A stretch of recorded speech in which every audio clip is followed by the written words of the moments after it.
E a gente vai conversar agora com o nosso analista de internacional, Lourival Santana, que também acompanhou aí o discurso de Barack Obama.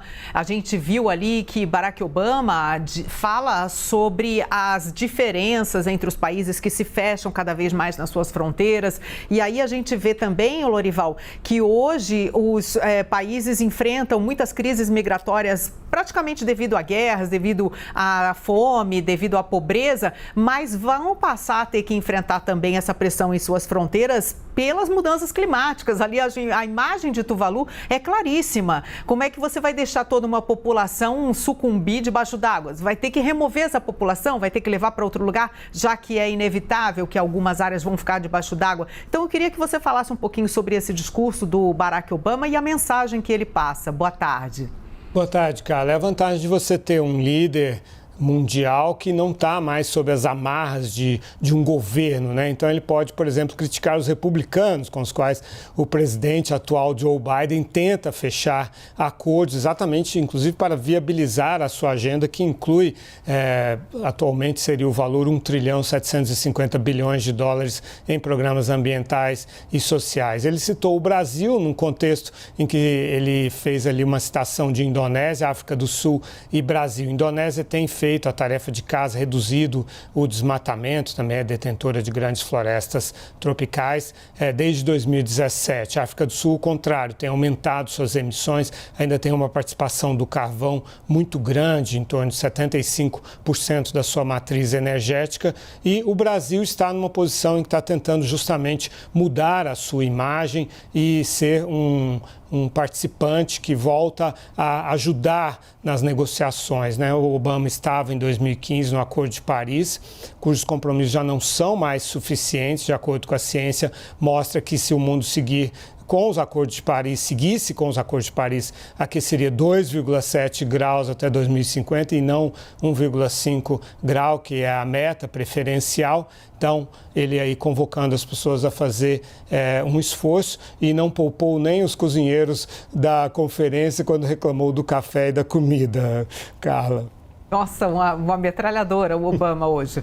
Agora, Lourival, a gente viu que ele citou o Brasil. Vamos falar um pouco sobre o papel do Brasil na COP26. Bom, eu acompanho todas essas conferências, desde a ECO 92, a gente já viu o protocolo de Kyoto, como você disse, Acordo de Paris também, todos falando sobre as mudanças climáticas, mas já sendo superados pela realidade, vamos dizer assim, né? Eles já estão sendo atropelados pela realidade que está vindo muito mais rápido do que a gente consegue impedir ou atuar.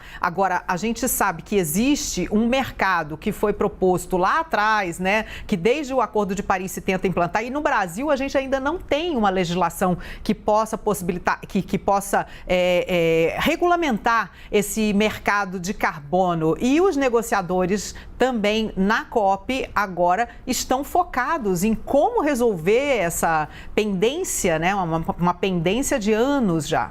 E entrar na pauta hoje, justamente na Câmara dos Deputados, e não entrou. Mas também a regulação mundial ainda está com algumas brechas, né? Os artigos 6.2 e 6.4, os itens 6.2 e 6.4 do artigo 6, que regulamenta o mercado de carbono. E aí o Brasil tem algumas posições bastante claras, porque um dos empecilhos é a questão da integridade ambiental, que é o seguinte: se um país compra o crédito de carbono de outro país, de uma empresa, a empresa de outro país, aí isso entra como emissão para o país que vendeu. Aí o Brasil tem uma oposição em relação a isso, né? Mas já está havendo uma negociação, está cedendo em aceitar o conceito de que ao receber esse dinheiro, vai então investi-lo em reflorestamento, em ações que vão capturar mais carbono ainda e aceitar que isso entre como emissão. Mas está propondo um órgão independente, internacional, para avaliar se aumentou mesmo a emissão ou não,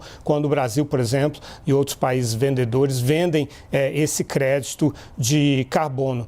Também o Brasil quer carregar os créditos os créditos de captura de carbono não vendidos desde o protocolo de Kyoto em 1997 até 2016. É a nova posição do Brasil, que quer que esses créditos que não foram vendidos porque esse mercado todo não foi regulamentado, que esses créditos possam ser vendidos, como se fosse captura anterior que pudesse entrar nessa conta. Há bastante resistência, é claro, dos países desenvolvidos em relação a isso. O Brasil é contra o imposto sobre o carbono. A CNI, né, a Confederação Nacional da Indústria, fez um estudo no ano passado que diz que esse imposto reduziria 800 mil postos de trabalho no Brasil, levaria a uma queda de 130 bilhões de reais no PIB e que reduziria a atividade econômica em até 3% e as exportações em 5%. Mas o Brasil já sinalizou que quer pelo menos conversar sobre isso,